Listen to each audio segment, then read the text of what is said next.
আমি অসমীয়া মানুহখিনি জলপান বুলি ক'লে পাগল নহয় জানো? ভাতেই পাহৰি যাওঁ।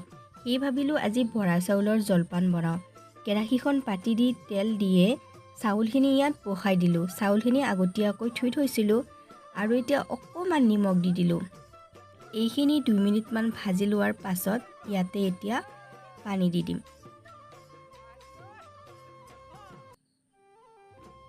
আৰু পানীখিনি দিয়াৰ পাছতে 3 মিনিটমানৰ বাবে ঢাকনিখন দি থলোঁ।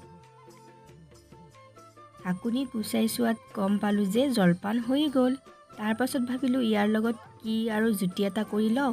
নাৰিকল এটা কাটি ল'লোঁ আৰু জলপানো হৈ গ'ল ইফালে। তাৰ পাছত নাৰিকলখিনিও মই ৰুকি ল'লোঁ আৰু এতিয়া ধুনীয়াকৈ খাবৰ বাবে লৈ লৈছোঁ। মোৰ শহুৰ দেউতাৰ খুব ভাল পোৱা জলপান এইবিধ। আজিলৈ আহিছোঁ। নমস্কাৰ।